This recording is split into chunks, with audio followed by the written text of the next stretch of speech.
마태복음 6장 26절 말씀부터 33절 다 같이 봉독하시겠습니다.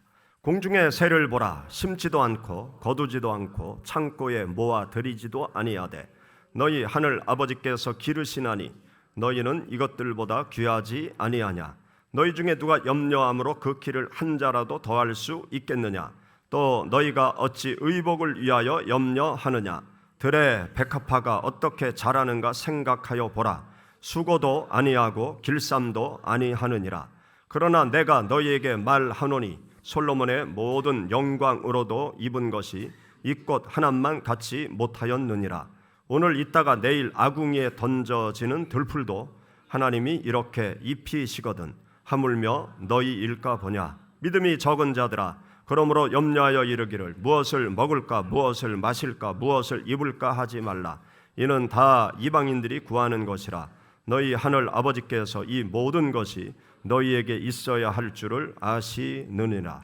그런즉 너희는 먼저 그의 나라와 그의 의를 구하라. 그리하면 이 모든 것을 너희에게 더하시리라. 아멘. 할렐루야. 하나님께서 24년 새해 첫 주일 하나님 앞에 찾아놓은 여러분들에게 강건함과 평강의 축복으로 함께 하시길 축원합니다. 23년도를 우리가 맞이할 때는 코로나의 터널을 빠져나오면서 정말 코로나부터 벗어나나 불안한 마음으로 23년도를 시작한 것 같아요. 그런데 24년도는 이제 코로나로부터 완전히 해방되어서 전 세계 모든 사람들이 자유롭게 생활을 하게 되었습니다. 24년도를 시작하면서 교회 표어를 23년도 표어를 다시 24년도 표어로 삼았습니다.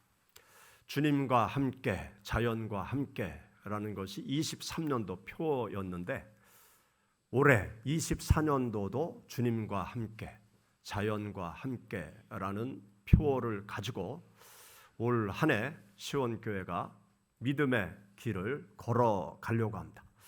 태초부터 지금까지 우리와 함께한 두 가지. 첫째, 주님께서 우리와 함께 하셨어요.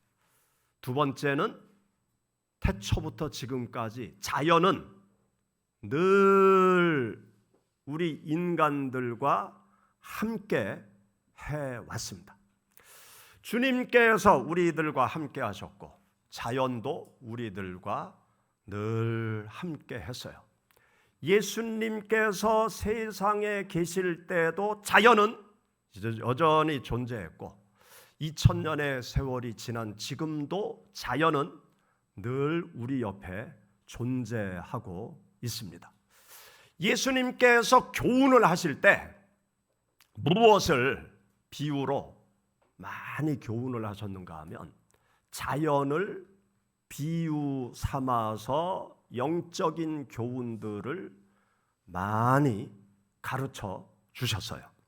우리가 함께 읽은 여기 본문 말씀에도 보면 예수님께서 자연을 통해서 우리들에게 교훈의 말씀을 주고 있지요. 우리가 함께 읽은 말씀 가운데 26절부터 28절의 말씀 우리 다시 한번 읽어보시겠습니다. 공중의 새를 보라. 심지도 않고 거두지도 않고 창고에 모아 들이지도 아니하되 너희 하늘 아버지께서 기르시나니 너희는 이것들보다 귀하지 아니하냐. 너희 중에 누가 염려함으로 그 키를 한 자라도 더할 수 있겠느냐. 또 너희가 어찌 의복을 위하여 염려하느냐. 들의 백합화가 어떻게 자라는가 생각하여 보라. 수고도 아니하고 길쌈도 아니하느니라. 여기 말씀에 예수님께서 공중에 나는 새를 봐라. 들의 백합화를 봐라. 그렇게 말씀하셨어요. 공중에 나는 새는 2000년 전에도 공중에 새들이 날아다녔죠. 지금 우리 주위에도 공중에 새들이 날아다니고 있습니다. 이 2000년 세월 동안 공중에 있는 새는 씨앗을 뿌리지도 않아요. 거두지도 않아요. 창고를 만들어서 식량을 비축해 놓지도 않습니다. 그런데 2000년 세월 동안 공중의 새들은 사라지지 않고 잘 살고 있죠. 그러한 새를 바라봐라. 너희는 왜 염려하느냐? 하나님의 자녀된 너희들은 무엇을 먹을까? 무엇을 마실까? 그것 때문에 왜 염려하면서 살아가느냐? 공중의 새들을 봐라. 그들을 하나님께서 먹이시고 입히시고 2000년 세월 동안 잘 보존하고 살게 하지 않았느냐? 염려하지 말아라. 들의 백합화를 봐라. 들의 백합화가 얼마나 아름답습니까? 얼마나 향기롭습니까? 그 백합화가 자기 옷을 만들어 입는 것 봤느냐? 자기 옷을 어떻게 입으려고 근심, 걱정, 염려하는 걸 봤느냐? 그런 거 하나도 아니해도 예쁜 자태를 가지고 2000년 세월 동안 잘 예쁘게 우리들 곁에 있지 않느냐?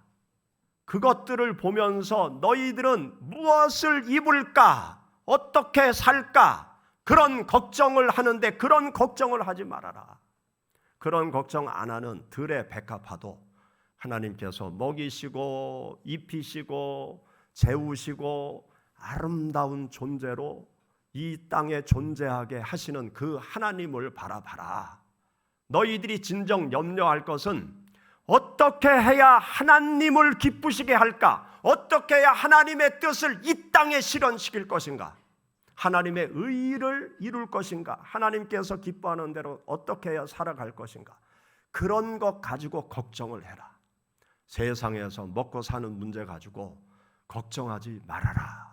그렇게 예수님께서 이 자연을 바라보라고 말씀하시면서 우리들에게 영적인 교훈의 말씀을 주고 있는 것이 여기 기록된 본문 말씀입니다. 이 말씀은요, 자연을 바라보라는 가르침도 담겨져 있는 것입니다. 들의 백합화를 지나서 우리들 주위의 자연을 봐라. 들의 하늘에 나는 새를 지나서 우리 주위에 있는 자연을 봐라. 자연을 바라보면 그 자연을 통해서 우리가 많은 교훈을 얻을 수 있다는 거예요. 많은 삶의 지혜를 얻을 수 있다는 거예요. 자연을 바라보면 자연을 통해서 하나님께서 우리들에게 말씀하시는 그 하나님의 음성도 자연을 통해서 우리가 깊이 깨달을 수 있다라는 것을 주님께서 우리들에게 말씀하시는 것입니다. 우리가 이 세상 많은 일들, 많은 경험을 해 나가는데 한번 생각해 보세요. 우리가 어디에서 편안함을 느끼고 어디에서 많은 교훈을 얻을 수 있겠습니까? 사실은 이 도시, 이 콘크리트 건물 속에서는요, 우리가 많은 교훈을 얻을래야 얻을 게 없어요. 치열한 생존 경쟁 속에서 어떻게 해야 내가 생존할까? 내가 어떻게 해야 나의 길을 찾아갈까? 그런 것만 생각이 나죠. 그런데 우리가 어디에 가면 편안함과 또 교훈을 얻을 수 있는가 하면 자연입니다. 자연 속에 가면 힐링이 되고 자연을 바라보면 그 속에서 뭔가 깨달아지는 것이 있어요. 자연을 바라보면 하나님의 백성들은 하나님의 음성도 자연을 통해서 우리가 들을 수 있는 것입니다. 로마서 1장 말씀 가운데 보면 하나님께서 우리들에게 어떤 힌트를 주시는가 하면 이 자연 만물을 통해서 하나님께서 우리들에게 하나님의 모습을, 하나님의 메시지를 우리들에게 주신다는 말씀을 우리들에게 주고 계세요. 여러분들 로마서 말씀 우리 한번 찾아보시죠. 로마서 1장 19절 20절.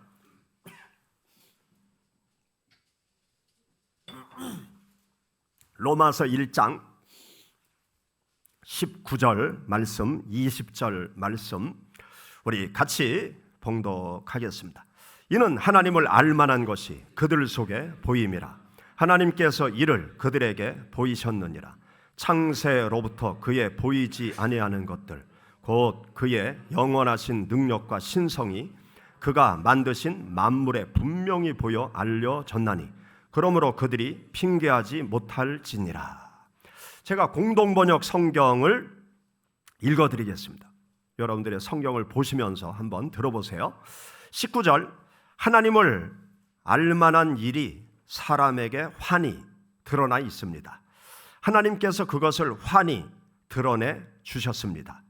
이 세상 창조 때로부터 하나님의 보이지 않는 속성, 곧 그분의 영원하신 능력과 신성은 사람이 그 지으신 만물을 보고서 깨닫게 되어 있습니다. 그러므로 사람들은 핑계댈 수가 없습니다.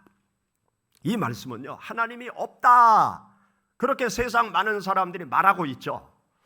그런데 하나님이 없다고 말할 핑계거리가 사실은 사람들에게 없다는 거예요. 세상 만물을 보면 하나님이 계시구나, 그것을 환히 알 수 있도록 하나님께서 이 자연 만물을 사람들 주위에 만들어 놓으셨다는 거예요. 자연 만물을 보면 하나님을 깊이 알 수 있다는 그러한 말씀을 우리들에게 주고 있습니다. 이 말씀은 범신론과는 다른 차원의 말씀이에요. 범신론자들은 만물 속에 신이 담겨져 있다, 만물을 신으로 보고 있어요. 그래서 이 만물을 신앙의 대상으로 삼죠.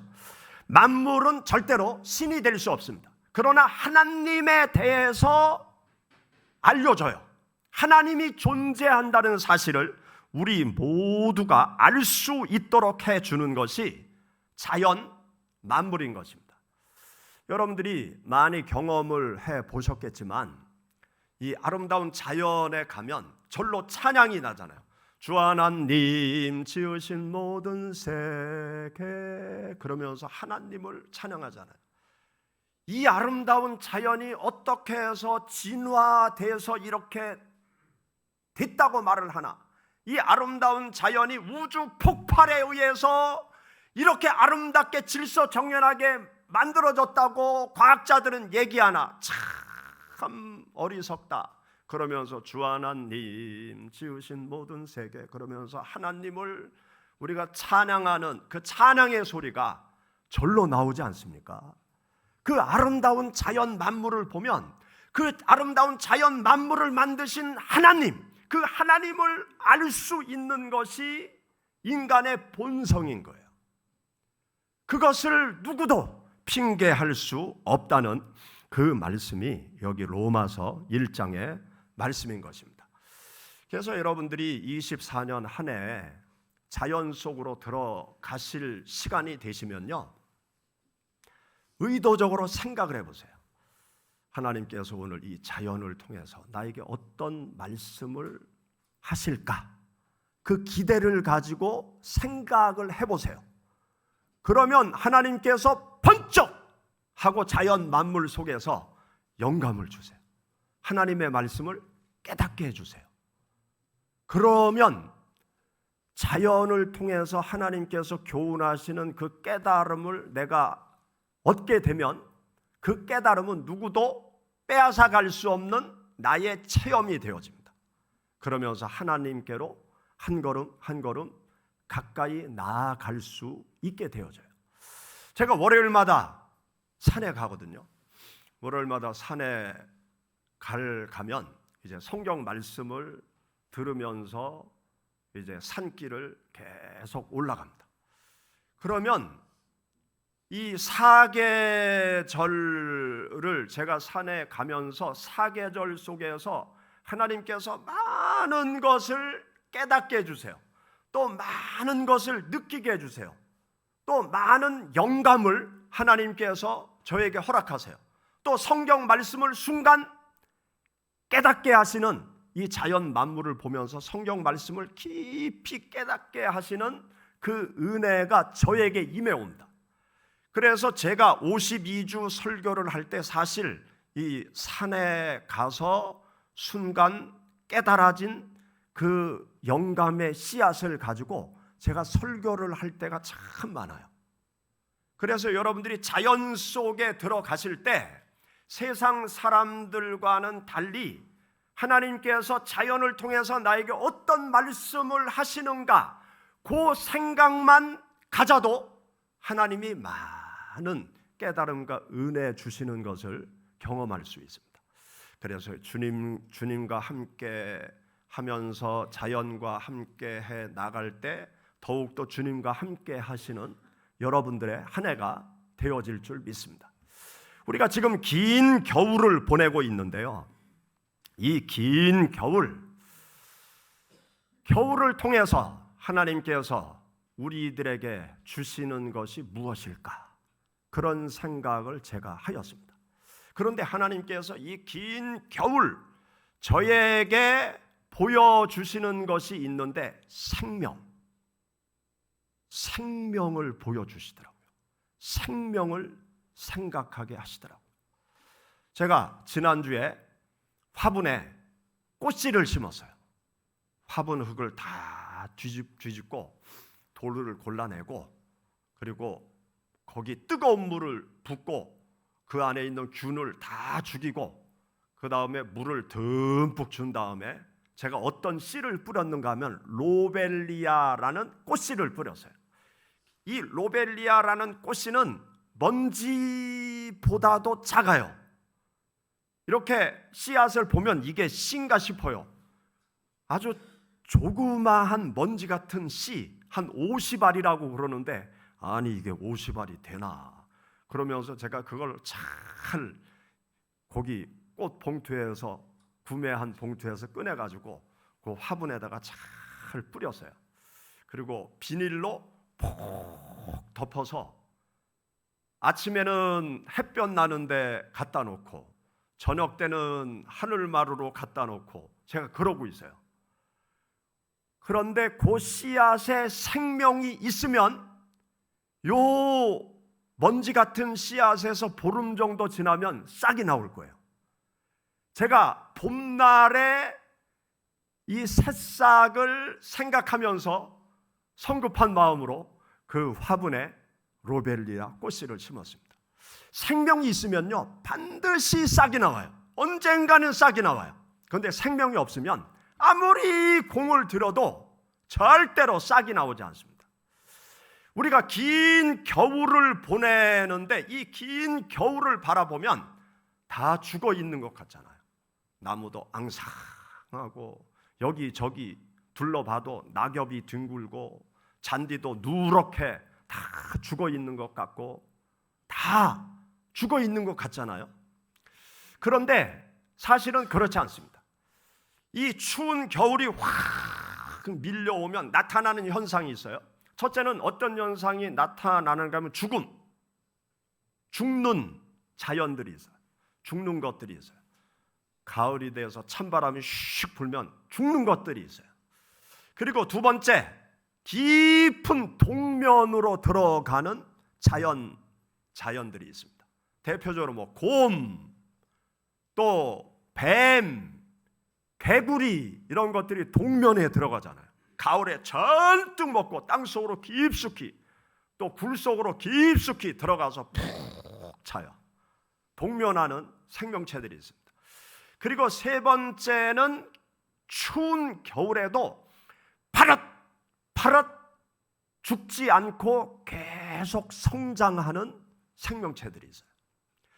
제가 아주 강인한 생명체 하나를 찾아냈어요. 열심히 꽃을 가꾸다 보니까 와, 정말 이거는 생명력이 강하다. 그게 뭔가 하면 페랭이꽃. 여러분들 페랭이꽃 아시죠? 요 페랭이 모자, 그 옛날 그 영화에 보면 막 줄타기 하는 그 외줄타기 하는 그 사람들이 쓰는 페랭이 모자, 그 페랭이 모자가 페랭이 꽃에서 힌트를 받은 거예요. 페랭이 꽃처럼 아주 잡초와 같은 질긴 인생들, 그 페랭이 꽃이 그런 의미가 담겨져 있어요. 이 페랭이 꽃은요, 여름 가뭄이 들어도 비가 안 와도 죽지 않아요. 그리고 이 추운 겨울에도 절대로 죽지 않아요. 추운 겨울에도 아주 파란 잎을 하고 파란 잎만 있는 것이 아니라 계속 잔디처럼 옆으로 뻗어져 나가는 것. 이 페랭이가 강인한 생명력을 지니고 있더라고요. 추운 겨울이 오면 이 세 가지 현상이 나타나는데요. 죽는 것, 그리고 동면하는 것, 겨울에도 강인한 생명력으로 자라는 것이 있어요. 우리가 다 죽어 있는 것과 같은 그 마른 장작과 같은 나무, 단단한 나무 껍질 속에 생명이 있으면 따뜻한 봄날에 싹이 나옵니다. 그리고 땅이 딱딱하게 아주 이 추위에 꽝꽝 얼어 있어도요, 그 얼은 땅 속에 생명이 있으면 따뜻한 봄날이 되면 이 대지를 뚫고 두꺼운 나무 껍질을 뚫고 그 생명의 싹이 나오고요, 생명의 꽃이 피는 그러한 역사를 우리는 봄날이 되면 볼 수 있는 것입니다. 이 생명이 자연 만물 속에서 생명이 가장 중요하고 생명력이 강인하고 생명이 있으면 절대로 죽음이라는 것을 비껴서 뚫고 다시금 새로운 역사를 이루어 가게 됩니다. 우리가 믿음 생활을 할 때 가장 중요한 것이 있어요. 그것이 무엇인가 하면 생명입니다. 생명. 우리 믿는 자의 생명이 무엇일까요? 믿는 자의 생명은 예수 그리스도십니다. 우리들의 믿음 생활에 있어서 가장 중요한 것은 믿음의 생명이죠. 생명은 예수 그리스도예요. 성경 말씀 가운데 보면 아들이 있는 자는 생명을 가지고 있다, 그렇게 말씀하고 있어요. 그 아들이 누구이신가 하면 예수 그리스도십니다. 하나님의 아들 독생자 예수 그리스도를 마음속에 모시고 있는 사람은 생명이 있는 자다, 그렇게 말씀하고 있는데요. 우리 요한 1서 5장 말씀 찾아보시죠. 요한 1서 5장, 요한 1서 5장 11절부터 13절 우리 다 같이 읽어보겠습니다. 또 증거는 이것이니 하나님이 우리에게 이 생명이 그의 아들 안에 있는 그것이니라. 아들이 있는 자에게는 생명이 있고 하나님의 아들이 없는 자에게는 생명이 없느니라. 내가 하나님의 아들의 이름을 믿는 너희에게 이것을 쓰는 것은 너희로 하여금 너희에게 영생이 있음을 알게 하려 함이라. 아멘. 여기 말씀에 보면 아들이 있는 자에게는 생명이 있다, 아들이 없는 자에게는 생명이 없다. 교회 나온다고 생명이, 영원한 생명을 소유한 사람이냐? 아니다 이거죠. 교회 나와도 예수 그리스도를 마음 가운데 모시지 않은 사람은 생명이 없는 쭉정이와 같은 거예요. 여러분, 가장 세상에서 불행한 사람은 교회 나오는데 영원한 생명이신 예수 그리스도를 모시고 있지 못한 분입니다. 그 사람은 생명력이 없는 사람이에요. 아들이 있는 자는 생명이 있고 아들이 없는 자에게는 생명이 없다, 그렇게 말씀하고 있어요. 여러분 한번 생각해 보세요. 내 안에 영원한 생명이신 예수 그리스도께서 좌정하고 계신가?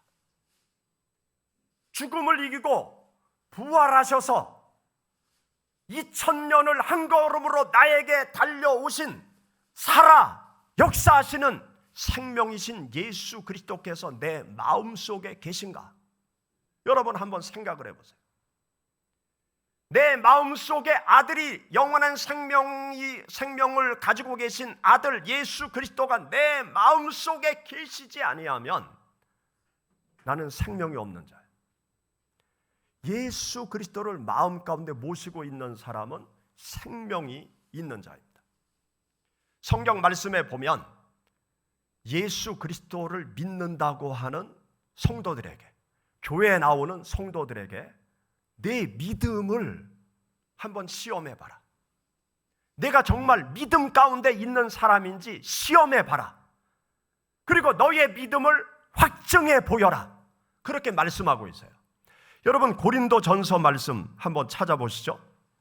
고린도 후서 13장, 고린도 후서 13장 4절부터 5절 우리 같이 봉독하시겠습니다. 그리스도께서 약하심으로 십자가에 못 박히셨으나 하나님의 능력으로 살아계시니 우리도 그 안에서 약하나 너희에게 대하여 하나님의 능력으로 그와 함께 살리라. 너희는 믿음 안에 있는가? 너희 자신을 시험하고 너희 자신을 확증하라. 예수 그리스도께서 너희 안에 계신 줄을 너희가 스스로 알지 못하느냐? 그렇지 않으면 너희가 버림받은 자니라. 아멘. 여기에도 보면 참 무서운 말씀이죠. 믿음 안에 있는가? 스스로 시험해 보라는 거예요. 그리고 너희 자신을 확증해 보이라는 거예요. 내 안에 예수님께서 계신지 확인해 보라.